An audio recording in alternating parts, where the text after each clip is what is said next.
¿Cómo está, hermano? ¿Cómo le trató la semana?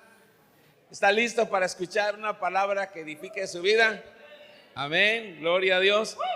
Me he preguntado, quizás usted también, ¿cómo es que hay personas que boicotean sus propios esfuerzos? ¿Ha notado eso? ¿Sí? ¿Ha notado usted cómo personas con sus acciones, con sus comportamientos, boicotean sus propios esfuerzos? O sea, hay gente que quiere que le vaya bien, pero luego tú ves que las decisiones que toman son decisiones para que le vaya mal. Entonces, ¿por qué la gente quiere cosechar algo bueno y se le ocurre sembrar hierba mala? ¿Verdad? ¿Por qué a veces las personas, o no sé usted si lo han notado, se meten en desgastes innecesarios? O sea, no, hay desgastes que no tenemos por qué sufrirlos, pero luego ahí está la gente. Dile a tu compañero, ¿seré yo? ¿Seré yo, maestro? Esta mañana le he titulado el tema sabotaje. Sabotaje, el tema de hoy es sabotaje. En una descripción sencilla, dice que que el sabotaje es la acción de perjudicar, estorbar, entorpecer algo. Y autosabotaje es la acción o las acciones referidas a ponerse trabas a uno mismo, creer firmemente que no seremos capaces de alcanzar nuestros deseos en algún aspecto de nuestra vida, ya sea laboral, afectiva o académica o familiar. Estas descripciones son sencillas, las puede usted encontrar en internet, y las usé para expresarles, para tener un pequeño concepto de qué es sabotaje. Sabotaje es todo aquello que la gente hace para perjudicar, para entorpecer o para estorbar lo que se hace. Ahora, el autosabotaje es lo que la gente se hace a sí misma. Y luego se pregunta por qué le pasan cosas. Y luego está quejándose de por qué Dios no lo ayuda. En la Biblia, en el primer libro de Samuel, toda nuestra lectura va a estar del capítulo 14, del versículo 24 al 45. Pero ahorita solo voy a leer exclusivamente el versículo 24, que dice: pero aquel día Saúl cometió, estoy leyendo la versión PDT para los que nos siguen. Primero de Samuel 14, 24, versión PDT. Pero aquel día Saúl cometió un grave error. Diga conmigo, un grave error. Porque forzó al pueblo a hacer la siguiente promesa: el que coma antes de que anochezca y antes que derrote a mis enemigos será castigado, así que ningún soldado israelita probó bocado. Voy a compartirle rápidamente un contexto de este capítulo. Este capítulo es escrito cuando Jonatán, que era un hombre leal al reino, era un hombre contento de poder servir al lado de su padre, pero que Jonatán estaba más preocupado en que Israel por fin dejara de ser sometido bajo las travesuras, bajo la maldad de los filisteos que los traían en jaque. Entonces Saúl sabía que este era un tiempo en donde Dios quería usarlos a ellos para que puedan lograr victorias. Y en medio de una batalla donde la moral de los soldados no era buena, Jonatán y su escudero toman una iniciativa y logran dar un buen golpe a los filisteos.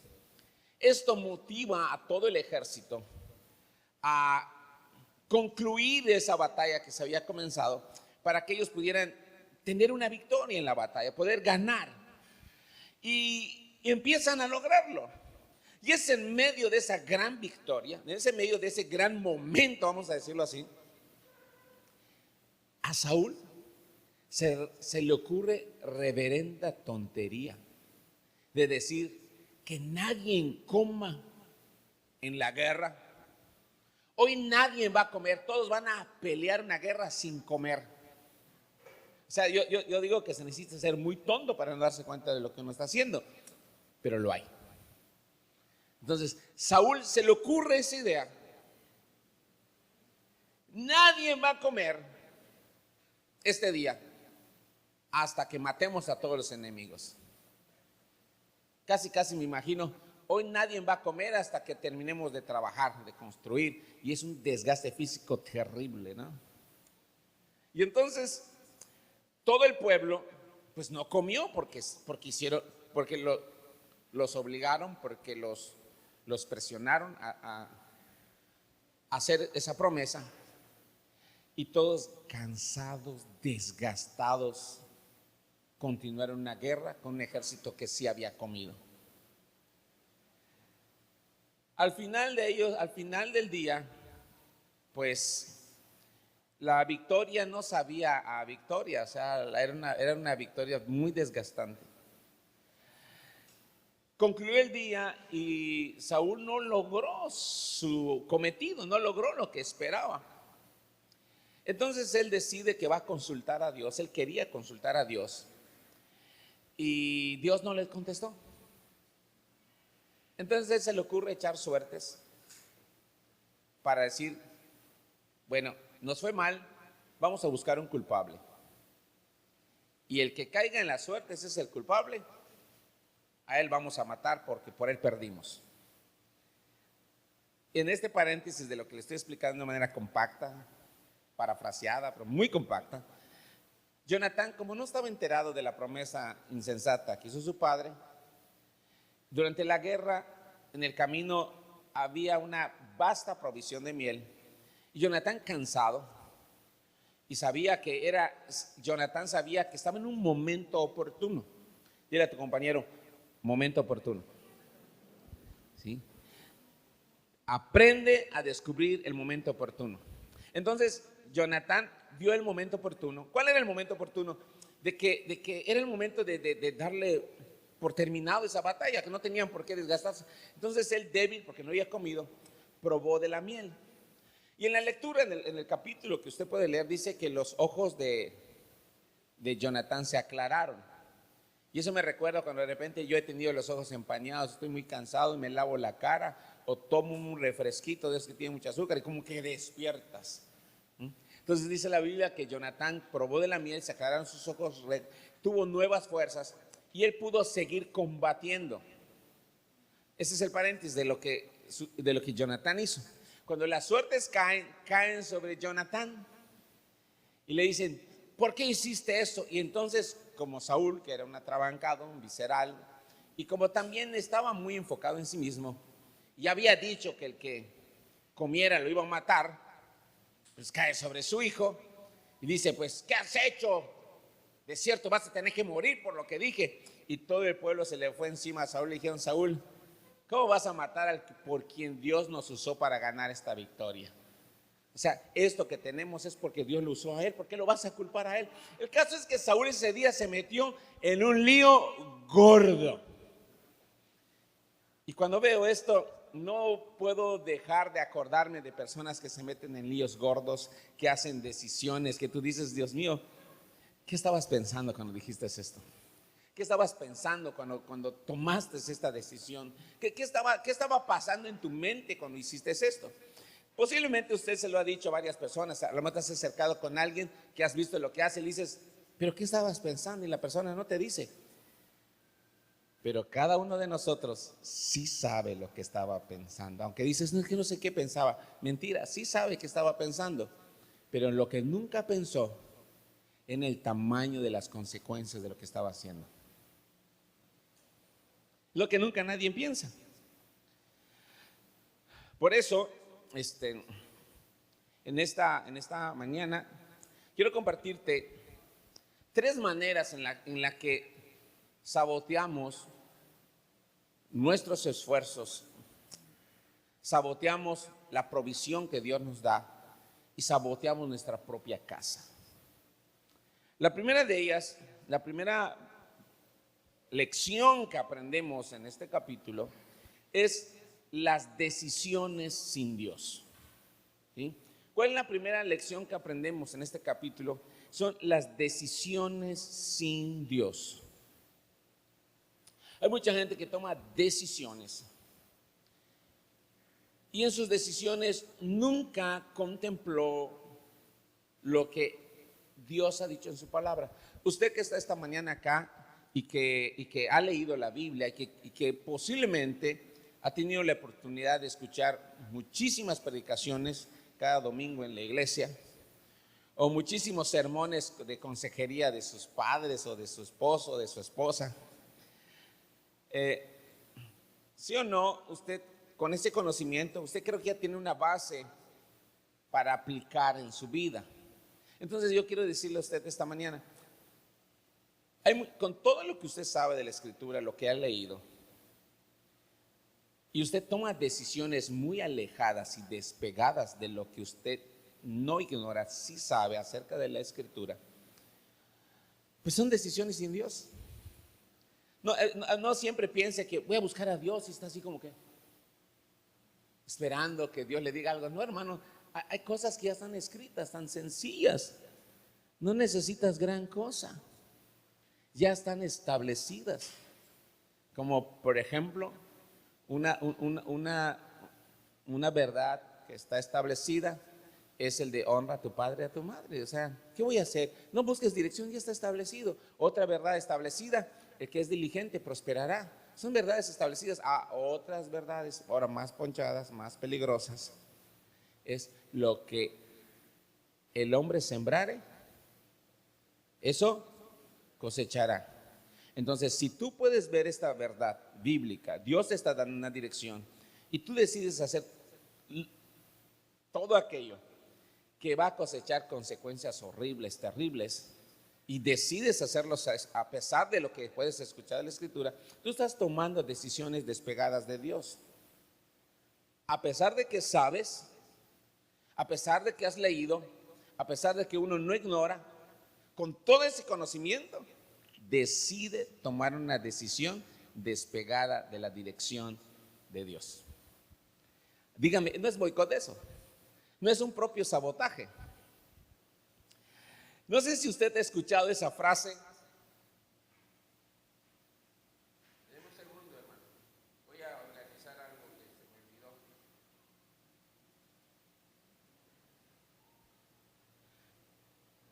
No sé si usted ha escuchado esa frase. Tú eres tu propio enemigo. Sí, creo que sí la he escuchado, ¿verdad? ¿Cuál es la frase? Tú eres tu propio enemigo. Así cuando se para usted frente al espejo, posiblemente su enemigo no es su cónyuge, no es sus hijos, no son las circunstancias, no es el diablo. Es usted el que está frente al espejo. Muchas derrotas y fracasos, aunque tenga usted mucho conocimiento de la Escritura, aunque usted haya en alguna ocasión, en algún lugar recibido una palabra profética y usted salió ese día muy impactado, es que Dios me dijo, pero si usted es su propio enemigo, muchos de los fracasos vienen de decisiones sin sabiduría, viene de actuar a la ligera, quizás infundadas en creencias falsas, egoístas, sin analizar el perjuicio de las acciones, sin analizar todas las consecuencias que van a venirte después y de las cuales curiosamente tenemos amnesia y nos preguntamos, ¿por qué nos pasa lo que nos pasa? Y estamos enojados. Cuando hemos entrado en etapas de consejería, yo he estado con gente que estoy enojada con mí misma, así, escúchelo, hace algo, nadie más tiene derecho a enojarse, yo me enojo contra mí mismo, o sea, todo fácil, ¿eh? Pero la gente dice, estoy enojado contra mí mismo. ¿Y qué ganas con estar enojado contra ti mismo si tú mismo lo hiciste? Es sabotaje. Tú eres tu propio enemigo. Lo tocas y lo bailas. Eres tú, no. ¿Cuál es tu rollo? ¿Cuál es tu cuento de venir que estás enojado contra ti mismo? Deberías decir, qué bruto soy, debo cambiar. Eso es lo mejor que debería decir alguien, la gente, en vez de decir que está enojado contra sí mismo. Qué insensato soy, cuánta necedad me sale hasta por los poros. Yo sudo necedad, a veces debería decir. ¿Verdad que no le gustó? Pues ya no diga necedades. No diga cosas que que no aportan más que sabotaje a lo que hacemos. Todo eso que le acabo de decir, cuando alguien piensa así, es porque tiene creencias falsas. Hay gente que cree cosas que son mentira, pero las cree, o se idea en su mente algunas ilusiones como la que hizo Saúl. Piénselo. Él tomó una decisión. Dijo, nadie va a comer hasta que haga vengada a mis enemigos. Aquí hay una primera creencia falsa. Dios no mandó a Saúl a pelear sus guerras. Dios mandó a Saúl a pelear las guerras de Dios y a vencer a los enemigos de Dios. Pero él lo tomó personal. Y ya no se trataba de Dios, se trataba de él. Y como él empezó a decir, es que estaba él pensando, es que si yo no gano, yo soy el que va a quedar mal. O sea, hay gente que puede hacer algo bueno, pero no porque piensa glorificar a Dios, sino porque no quiere quedar mal. Es una creencia falsa. Y esa creencia falsa lo lleva a tener ideas equivocadas. Y esas ideas equivocadas se empiezan a convertir sus gobernantes de decisiones. El detalle es que esas ideas que están gobernando sus decisiones son puro sabotaje a él mismo.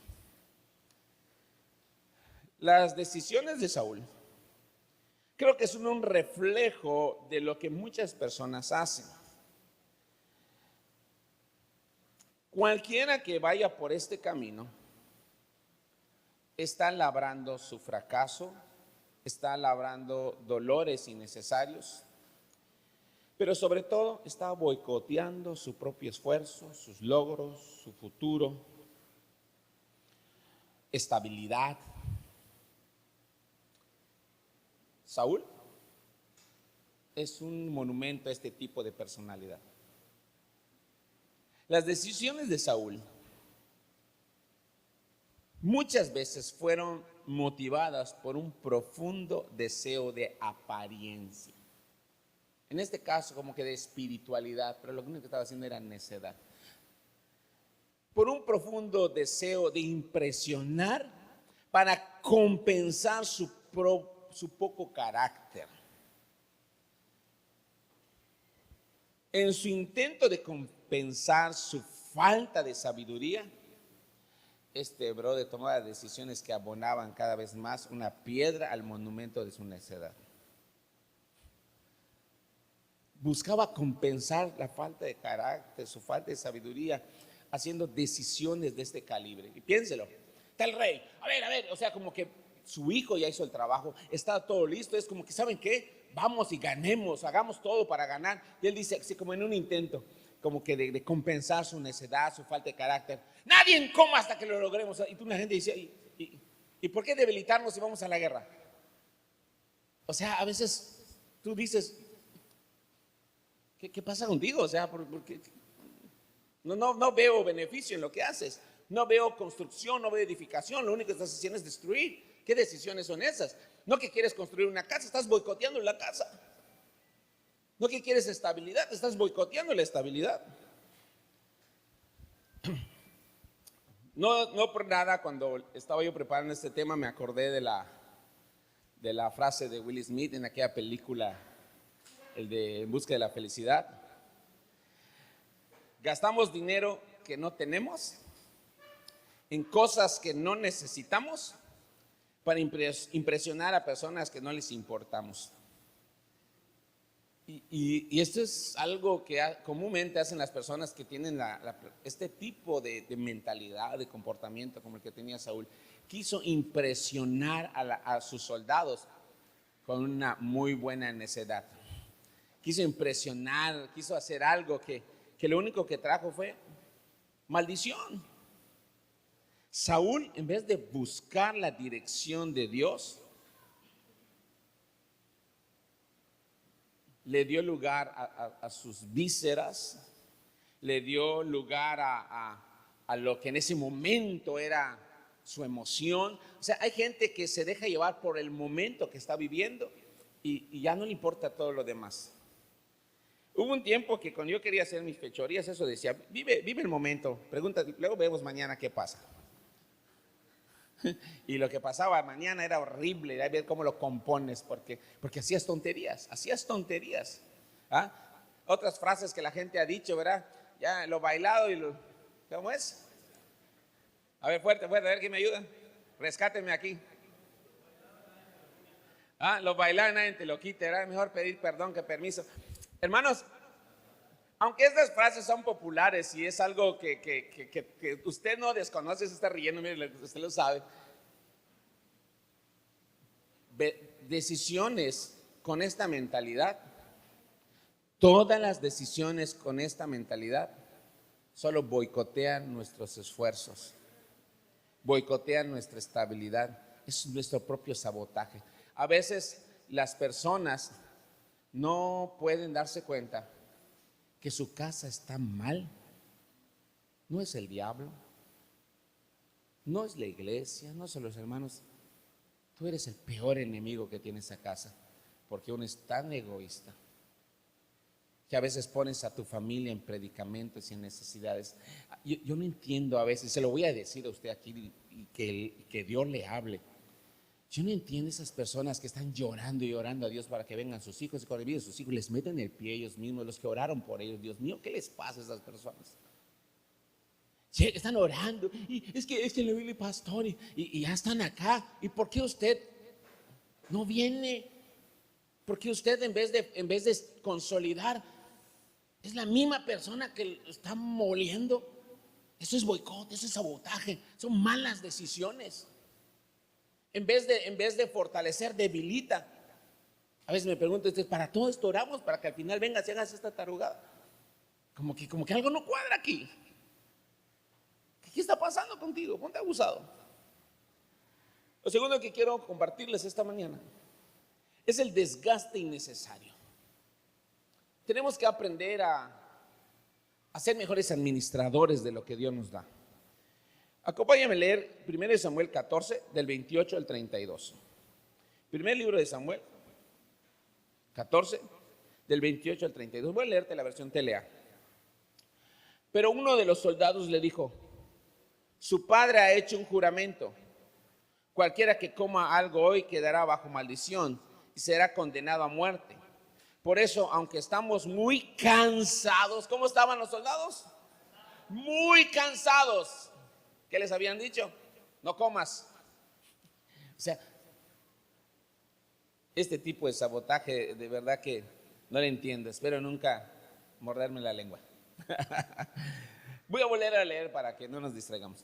Pero uno de los soldados le dijo: su padre ha hecho un juramento. Cualquiera que coma algo hoy quedará bajo maldición y será condenado a muerte. Por eso, aunque estamos muy cansados, no hemos comido nada. Jonatán respondió con ese juramento: mi padre le ha hecho mucho daño al pueblo. Si yo, con un poco de miel, he recobrado las fuerzas, imagínense cómo habría sido si el ejército hubiera comido hoy de la comida de nuestros enemigos. Su victoria habría sido mayor. Y la batalla se extendió desde Migmas hasta Ailón y no paró hasta que los israelitas derrotaron a los filisteos. Pero los israelitas terminaron, ¿cómo terminaron? Muy cansados. Así que esa misma noche tomaron las ovejas, vacas y terneros que les habían quitado a los filisteos y los mataron comiéndose la carne con todo y sangre. Agrego el versículo 33. Pero alguien le dijo a Saúl: la gente está comiendo carne con sangre y Dios nos ha prohibido hacer esto. O sea, le dijeron: óyeme, están hambrientos, los trajiste en guerra, o sea, los traes en una crisis. Has metido a tu casa en una crisis. Quiero invitarle a pensar esta mañana, hermanos, cuando las crisis de tu casa usted los metió. La necedad de un egoísmo metió a la casa en crisis. Que el diablo, que el tío. No, no, no. El profeta Luis Miguel le habría dicho: no culpes a la lluvia ni a la playa. Fuiste tú. ¿Ah? Fuiste tú. Quiero animarte a pensar para que a partir de ahora, si no era tu costumbre, quiero desafiarle a que nos esforcemos, porque esto que le estoy diciendo, nadie se escapa de caer en este error, de tener desgastes innecesarios. Hay cosas que, ¿por qué tenemos que pasarlas?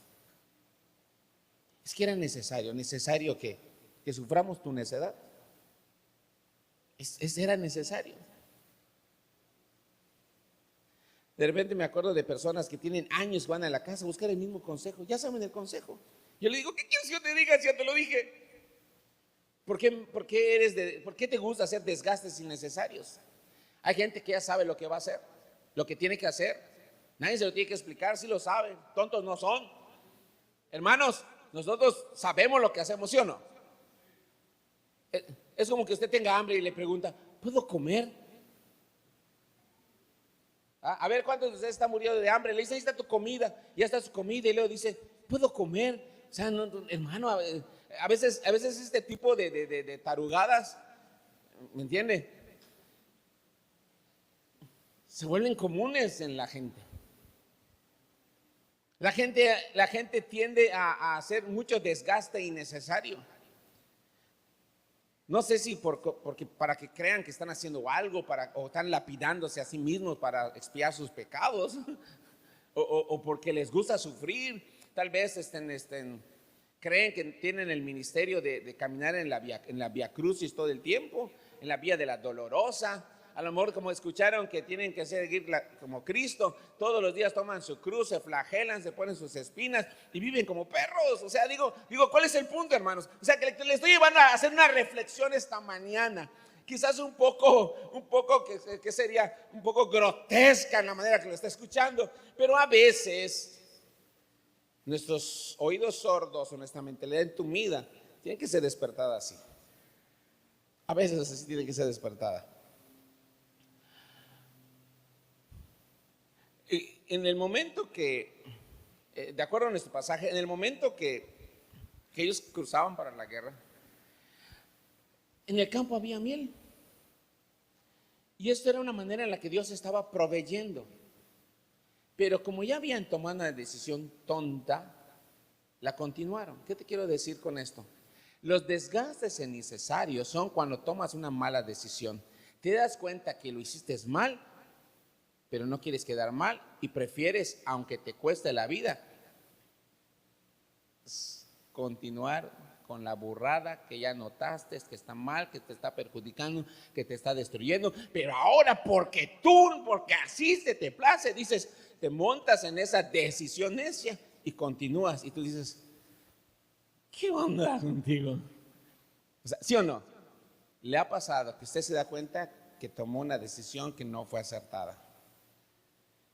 Se da cuenta del tamaño de problemas que vienen. Pero como ya lo hizo y no quiere pasar la vergüenza de retractarse, ahí va, continuándola hasta que se vuelve insostenible, para que luego al final diga: perdónenme. ¿No se lo pudo haber ahorrado? Bueno, ya se dio cuenta. Ahora empieza una nueva etapa. La pregunta es: ¿va a repetir la misma dosis? ¿O va a aprovechar lo que Dios le está proveyendo para solucionar? Dios les proveyó a ellos miel, pero el ejército no pudo en el momento que el más lo necesitaba, fortalecerse en medio de una guerra por algo que había determinado. Los desgastes innecesarios suelen desgastarnos más cuando nos hemos dado cuenta que tomamos una mala decisión y no la corregimos, no nos retractamos, sino que al contrario, por pura necedad decidimos continuar con ella, a pesar de que estamos viendo a dónde nos está llevando.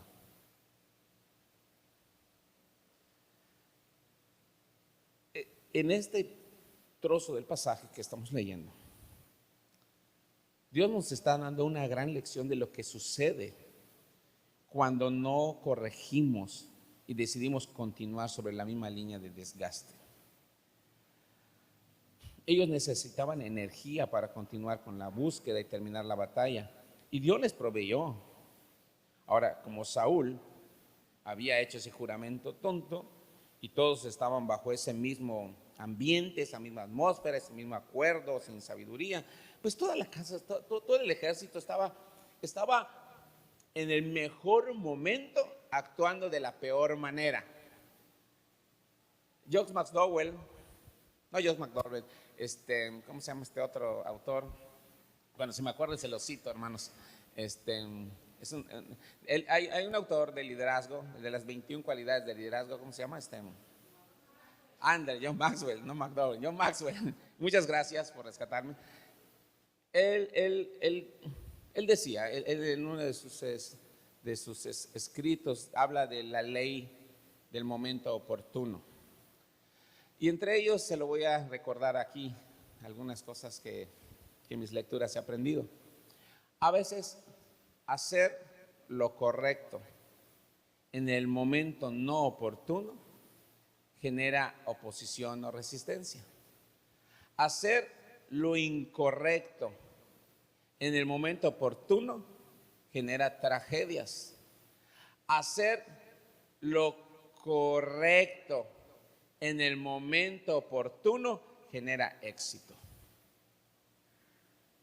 Ese es un momento en la vida, cuando estás en el momento oportuno y en vez de tomar la decisión correcta, tomas la decisión que bota y desbarata todo lo que te está ofreciendo la vida para ser exitoso.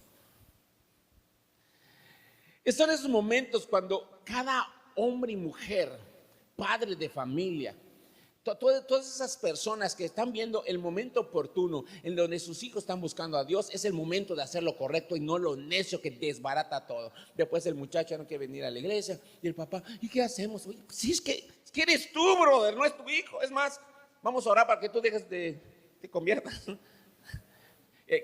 A veces esto así es. A veces tú estás viendo a mujeres que es que Señor, cambia a mi esposo. Viene el esposo y las ves y no. Esa cita de Salomón, yo creo que Salomón observaba y después de observar escribió: gotera continua es la mujer rencillosa. ¿Cómo friegan? Cuchillito de palo, no cortan, pero ¿cómo friegan? Por todo. ¿Ah? O posiblemente ese varón que se está esforzando en su trabajo, gana el dinero y como hace rato que no tiene algo que no ha querido, lo compra y toda la casa está esperando a que venga la provisión y él le diga, mira qué compré, y solo lo ven. Te lo ven así como que, ¿cómo va con tu juguete nuevo, chiquito? Le dicen. Es que a veces uno no se da cuenta de los momentos oportunos. Amado, yo le quiero decir en esta hora, cuando Dios le dé un momento oportuno para bendición, para estabilizar su casa, para estabilizar su hogar, cuando Dios le esté poniendo en el momento oportuno que siempre ha buscado, no lo eche a perder. No meta su casa en un desgaste innecesario, al contrario. ¿Cuál es el momento oportuno? ¿Están todos viniendo al reino? Vámonos, métanse todos al Señor a servir, intégrense y dejen de meterse el pie. Ese es el momento oportuno. ¿Por qué un desgaste innecesario? ¿Por qué tenemos que pasar esa vía crucis? Jehová no había impuesto, Dios no le había impuesto a ese pueblo ese tipo de carga, ese tipo de restricción. Pero a Saúl se le ocurrió la idea que solo arruinó el buen momento. Sin embargo, Jonathan, él no, como no lo supo, hasta después se enteró, Jonathan decidió caminar y buscar el rostro de Dios y hacer lo que tenía que hacer en el momento que tenía que hacerlo. Como estoy hablando de desgastes innecesarios, creo que es bueno citar algunos desgastes innecesarios que hacemos cuando emprendemos acciones o tareas que podemos hacer de una manera calmada, tranquila, sin perjudicar a nadie, seguir sirviendo a Dios, pero que lo convertimos en un show, en un sketch, en un pleito que no tenía por qué llegar. Entre los desgastes innecesarios, también puedo pensar esas discusiones que surgen y que crean tensiones entre las familias, entre las iglesias, entre los líderes, que iban a buscar respuestas y soluciones, que a veces era tanto rollo para algo. Es que yo estoy de acuerdo contigo, ¿y por qué discutimos? ¿Les ha pasado? No es que así era, no es que Dios me lo mostró. O sea, cada quien está mostrando el ángulo como Dios le habló para llegar, para decir que están de acuerdo, sí estamos de acuerdo. ¿Y por qué tanta discusión? Hay desgastes innecesarios por la pasta de dientes. Oye, ¿quién manchó? No fui yo, que sí, que no. Y se encuentran, ya se dieron una agarra, una discusión. Y después de un rato, ¿por qué estamos discutiendo por la pasta de dientes? Se ríen algunos. Hay otros que lo siguen al día siguiente, al tercer día. Y luego tú te preguntas, yo me pregunto, conozco gente que cada vez que los veo, no se hablan pacíficamente, viven discutiendo. Y tú dices, ¿es necesario hablarse así? Algo que siempre lo he dicho y lo voy a decir una vez más a todas esas personas que cuando dan una instrucción, no parece que están dando una instrucción, parece que están dando una regañiza. Oye, ya te dije que barras aquí. Entonces yo me pregunto, yo siempre digo, a ver, oye, tengo una duda, ¿estás regañando o estás dando una instrucción? No estoy dando una instrucción, entonces la instrucción debería sonar así, oye, necesito que barras aquí de esta manera, bla, bla, bla, bla. Pero a veces lo mismo, oye, te dije que hagas esto, ¿y pero por qué no? Entonces están peleando, no estamos hablando, wow, ¿y cómo es pelear? O sea, hay acciones que son desgastes innecesarios. Llega la tarde hasta úlcera te va a salir en tu estómago por tanta bilis, por todo les hace mal. ¿Sí? Hay discusiones que no van a llegar a nada. ¿Por qué te desgastas? Y no estoy diciendo que digas, ese es otro plan. No vale la pena discutir contigo, pues no llegamos a nada. O sea, me refiero a que a veces ya estás enfrascado en una plática y te das cuenta que no vas a lograr algo bueno. Mejor cabe la prudencia y pues pensar cómo llegar a mejor puerto, pensar cómo podemos construir algo mejor. ¿Por qué boicotearnos a nosotros mismos? ¿Por qué boicotear la estabilidad de nuestra casa?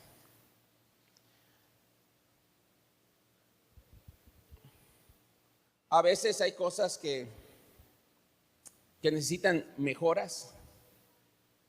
Hay cosas en la casa o en nuestra vida o en las personas que necesitan mejoras, que necesitan ciertos ajustes, pero que, si somos honestos, no son necesarios para que yo sea yo quien soy.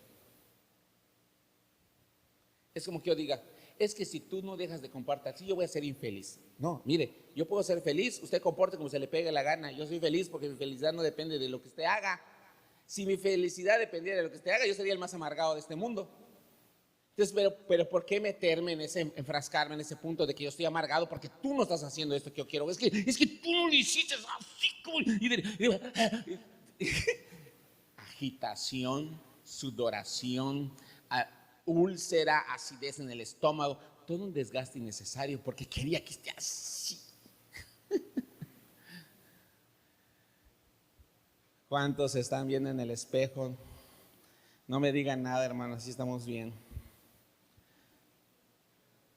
Sin embargo, en medio de este punto, en medio de esta situación, creo que tenemos que empezar a ver aquellas tareas que podemos hacerlas, aunque requieran esfuerzo, pero pensarlas en no caer en esas cosas que las tenemos que estar reparando cada rato porque nunca las hacemos como debe ser desde el principio. Cuando tenemos que aconsejar a alguien, es porque no hizo bien las cosas desde el principio, normalmente, no es un absoluto.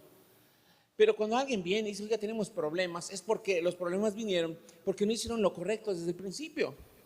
Ya han pasado toda una serie de cosas que los han desgastado, los han golpeado y no era necesario que lo pasaran. ¿Por qué? Porque lo podían haber evitado. En este campo de cosas que estamos mencionando, que Jonathan se da cuenta que no tenía por qué pasar un momento innecesario y él decide hacer algo correcto.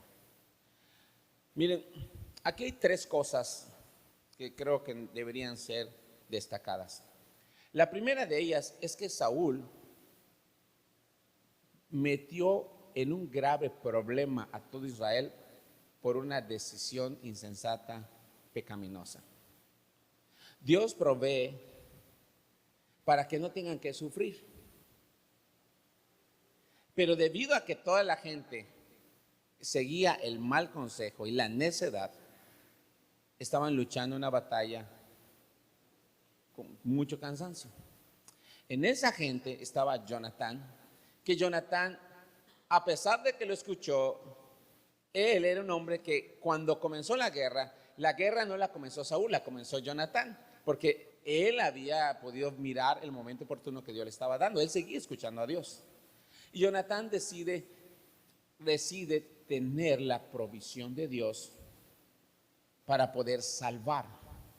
En este sentido, Jonatán se convierte en una tipología de Jesucristo. Cuando todas las personas hemos tomado decisiones y seguimos caminando en el mal consejo, en la mala necesidad, en la mala necedad, y nuestra vida está en crisis por eso, Dios ha enviado la miel, que es su palabra, ha enviado a Jesucristo como la provisión para que salgamos de ese atolladero, para que resolvamos ese momento complicado en el que nuestro pecado nos ha llevado, para salvarnos. Jesús nos plantea a veces en historias como estas, o más bien la Escritura nos plantea a Jesús en historias como estas, para que nosotros podamos ver que Jesús es la provisión, para que tú y yo podamos salir de este ciclo de pecaminosidad o de pensamiento de pecaminosidad. Por eso Jesús dijo que lejos de Él nada podíamos hacer, porque es a través de Jesús que nosotros podemos dar fruto. Y Jesús dijo que nos iba a podar para que diéramos más fruto. Y cuando Él dijo podar, es que Él nos iba a formar, nos iba a quitar cosas, entre ellas la necedad, entre ellas la insensatez. Y a través de su palabra, Él iba a proveernos. Y la Biblia dice en el Salmo 19 que la palabra hace sabio al sencillo, que convierte el alma, que los juicios de Dios son todos verdad. En otras palabras, amados hermanos, Dios siempre ha traído provisión en medio de las crisis. Solo necesitamos aprender a tomarlas para poder salir adelante. No tenemos por qué pasar y desgastarnos innecesariamente cuando tenemos el consejo de Dios. No vaya por ese camino. Lo tercero que quiero decirle esta mañana es turbar tu propia casa. ¿Sí? Hay tres lecciones aquí de sabotaje. El primero, decisiones sin Dios. El segundo de ellos es cuando nos desgastamos innecesariamente. Y el tercero de ellos es cuando turbamos nuestra casa. Acompáñame ahí en 1 Samuel, del versículo 37 al 45. 1 Samuel 14, del versículo 37. Miren lo que sucedió. Estoy leyendo la versión TLA. Entonces Saúl le preguntó a Dios: ¿puedo perseguir a los filisteos? ¿Nos ayudarás otra vez a vencerlos? Pero Dios no le contestó. Así que Saúl le dijo a los jefes y a su ejército: acérquense y díganme por culpa de quién Dios no me responde. Interesante, ¿verdad? Él hace las cosas y está buscando culpables. Versículo 39. Les juro por Dios que morirá, aunque se trate de mi hijo Jonatán. Él dice: pues fue tu hijo, muchacho, ya está. No te lo queríamos decir porque es tu hijo, ¿no? Versículo 40. Versículo 39. Les juro por Dios que morirá aunque se trate de mi hijo Jonatán. Pero ninguno le respondió. Entonces Saúl le dijo a todo el pueblo: pónganse ustedes de aquel lado y mi hijo Jonatán y yo nos pondremos de este lado. Y el pueblo respondió: haremos todo lo que usted nos mande. Saúl echó suertes y le pidió a Dios de Israel: dime quién tiene la culpa, si Jonatán, el pueblo o yo. Y la suerte cayó sobre Jonatán y Saúl, de modo que el pueblo quedó libre de culpa. Entonces Saúl dijo: ahora echemos suertes entre Jonatán y yo. Como la suerte cayó sobre Jonatán, Saúl le dijo: dime qué hiciste. Y Jonatán le respondió: lo único que hice fue probar un poco de miel, por eso me vas a matar. Y Saúl le contestó: Jonatán, que Dios me castigue duramente si no mueres. Pero la gente se opuso a Saúl y le dijo: de ninguna manera vamos a permitir que Jonatán muera. Gracias a él y con la ayuda de Dios, Israel ha alcanzado una victoria total. Así fue como la gente salvó la vida de Jonatán. ¿Qué quiero decirte? Sus mismas necedades pusieron en jaque a su propia familia. Es cuando una persona testaruda, cuando una persona que cree que está haciendo lo correcto y a pesar de que se da cuenta que está mal, sigue con su decisión, aunque eso implique que a veces destruya su propia casa. Eso es turbar tu casa. ¿Cuántos son turbadores aquí? Ministerio de Turbación de Familia. Nadie dice amén. Bendito Dios que nadie lo dijo.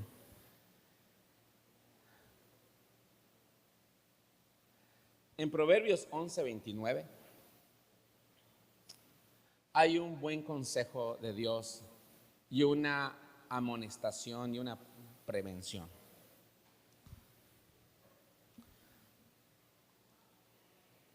Dice Proverbios 11:29 en la Reina Valera: el que turba su casa heredará ¿qué?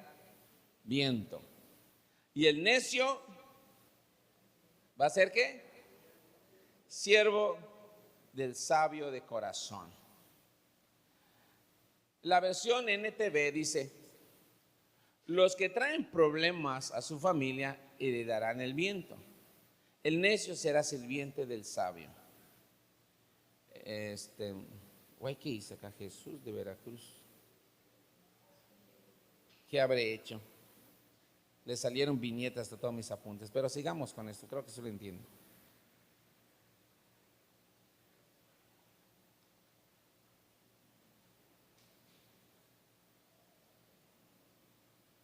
Ok, mire. La NTV dice que los que traen problemas a su familia heredarán el viento y el necio será sirviente del sabio. Una manera de ponerlo en contexto es el que le gusta meter a su familia en la tormenta.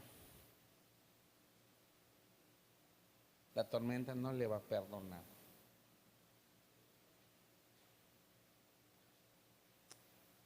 Y esa persona siempre será de un dependiente del que sí sabe resguardar su casa de la tormenta.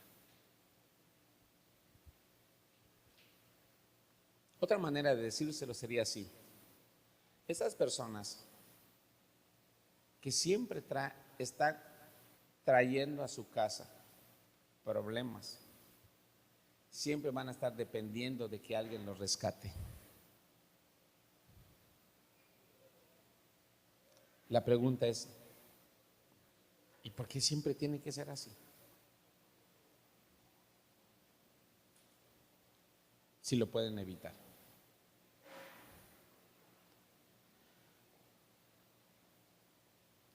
Decía un comentarista que a veces, o más bien a veces, puede ser que el adulterio, las borracheras, las adicciones, el mal genio, el mal uso del dinero y otras cosas que pueden llegar a traer las peores tormentas a un hogar. Cuando abrimos las puertas del pecado en nuestras vidas y ese pecado empieza a minar a los que están en tu hogar, un torbellino está por venir. Y la pregunta es, ¿quién lo metió?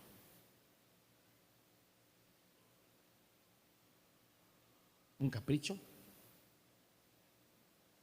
¿Será un capricho? ¿Un deseo, un placer momentáneo? ¿Un objetivo? ¿Deseo de prosperar, deseo de mejorar, de libertad? Libre soy, libre soy. ¿Qué habrá sido?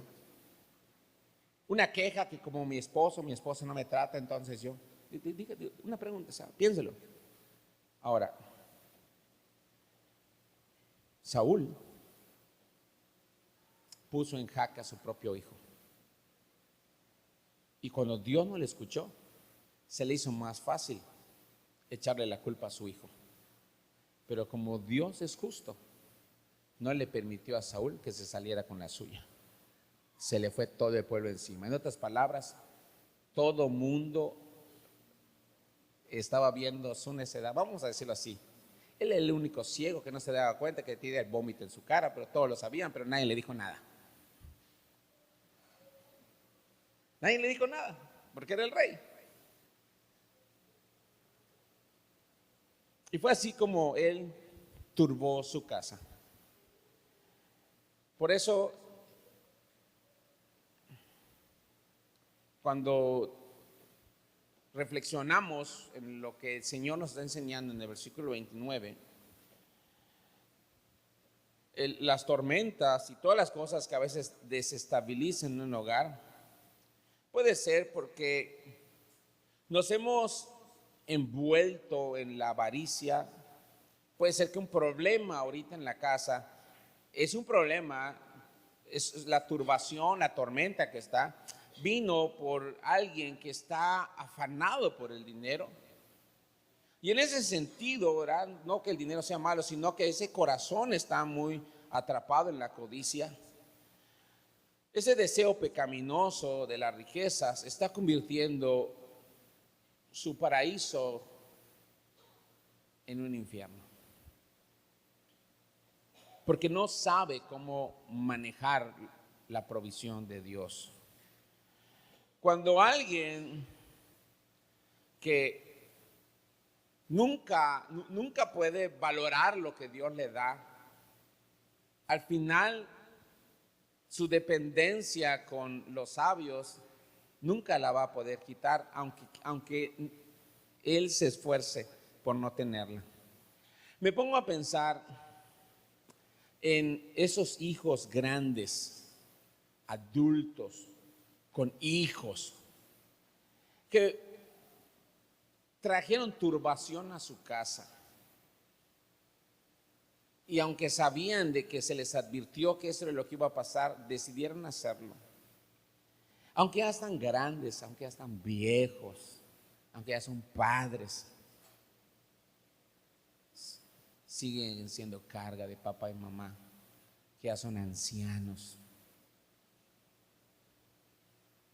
Porque ahí todavía hay sabiduría que ese hijo viejo todavía no entiende. Porque se ha dedicado a turbar su casa y ahora está turbando la casa de sus padres, turbando la economía de sus padres, turbando la paz de la ancianidad de sus padres. Pero algún padre anciano dirá: no es que yo amo a mi hijo. Posiblemente ese padre en su amor está creando un desgaste innecesario, porque no está consultando a Dios, o porque está pasando por el arco del triunfo todo lo que la Escritura dice que debe hacer como padre o como madre. El rey Saúl había traído ese caos a su casa y puso en aprietos a su propio hijo, que había actuado bajo la dirección de Dios. Esta es una forma de boicotear lo que Dios nos provee. Muchas de las riquezas de Dios no las podemos disfrutar, aunque las tengamos en mano, por decisiones que traen turbación. Puede Dios proveerte y puedes decir que el Señor te ha bendecido, pero si has turbado tu casa, créeme que no sabe bien. No sabe rico. Es como de repente te invitan a comer un manjar sabroso, desde que lo estás viendo, hambre tienes, y luego te dicen muerto de hambre.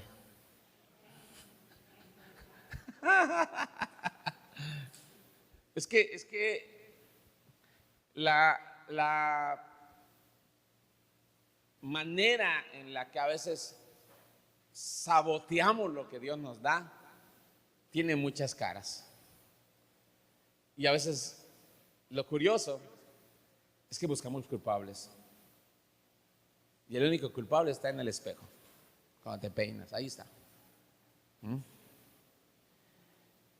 El negligente, aquel cuyas acciones, el negligente, aquel cuyas acciones están siempre saboteando su hogar, posiblemente está heredando la tormenta que dice Proverbios y va a heredar una casa en pedazos. Es como si el tornado sobre su hogar hubiese sido invocado, hubiese sido llamado. Es como si alguien le hubiera rogado: ven y destruye mi casa. Nadie lo piensa así. La gente dice: ¿por qué nos pasó esto? No entiendo. Adoro al Señor, doy mi diezmo, voy a la iglesia, busco el rostro de Dios. Saúl pensaba que hacía todo eso. Saúl pensaba que obedecía a Dios, pero no obedecía a Dios. Él hacía lo que se le pegaba la gana. Saúl pensaba que buscaba el rostro de Dios y no buscaba el rostro de Dios. Saúl hacía y luego le preguntaba a Dios si estaba de acuerdo. Y cuando Dios no le contestaba porque no estaba de acuerdo, buscaba culpables. Me está yendo mal porque alguno de ustedes ese tipo de mentalidad es muy, muy peligroso. Es la manera más contundente de sabotear nuestra propia vida, sabotear nuestra casa, sabotear nuestro hogar. Por eso, de la misma manera en la que Jonatán representó a Jesús como el que decidió escuchar a Dios, caminar en los planteamientos de Dios, y gracias a esa decisión hubo victoria, hubo salvación. Hoy Jesús también nos está poniendo en nuestras manos el que caminemos en la ruta donde somos bendecidos, que caminemos en la ruta en donde Jesucristo pueda gobernarnos y nosotros rendirnos y decirle: Señor, yo no quiero sabotear lo que tú me estás dando, yo quiero pedirte que tú me abras los ojos para que yo pueda ver mi camino. No por nada está escrito en el Salmo 119: lámpara es a mis pies tu palabra y lumbrera a mi camino. Creo que es un buen momento de decirle a Dios esta mañana: Señor, ayúdame a cuidar mi alma, porque ahí están todas mis emociones y mis sentimientos. Ayúdame a cuidar mi mente, porque hay una batalla mental entre lo que se me ocurre y lo que Dios dice que es, entre lo que mi carne quiere y lo que Dios dice que es. Cuídame de no ser sabio en mi propia opinión. Líbrame de las necedades. Ayúdame a cuidar a mi familia, de ser un esposo o una esposa, un hijo que no es el causante de las tormentas, que no lleva tormentas a su casa, sino que el que lleva la palabra que bendice, el que lleva el mensaje de luz. Ayúdame a hacer sal en mi casa, ese que le da sabor a la casa, no el que convierte simple la comida. Ayúdame a ser la sal. Ayúdame a ser alguien que no boicotea su casa. Ayúdame a ser alguien que es una piedra que construye su casa. Una piedra que debe tener el nombre que diga: con sabiduría se construye la casa. ¿Sí? Digámosle hoy a Dios: te queremos tener el deseo de ser padres responsables que busca la luz de Dios en todos sus caminos. ¿Usted quiere ser esto, hermano? Esta mañana el Señor le está invitando a no tomar decisiones sin Dios, evitar desgastes innecesarios y no turbar su casa porque va a heredar viento. En medio de las crisis, si ya lo hicimos, o el día de mañana esto pueda ocurrir, piense en la obra de Jesús, que Él ha provisto la miel. Es curioso que dice miel, porque no sabe amargo, sabe a miel, porque lo correcto al final rinde fruto. Lo correcto, la palabra es miel, porque sus frutos son dulces. La necedad es ajenjo, porque sus frutos son amargos. Y Cristo es la provisión para salir de ello. Es el camino para ser restaurados. En vez de escuchar el consejo de la necedad, deje que la palabra de Jesús le santifique, porque para esto vino.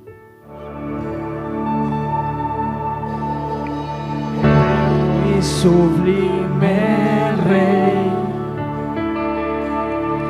el cielo no te puede contener, habitas en lo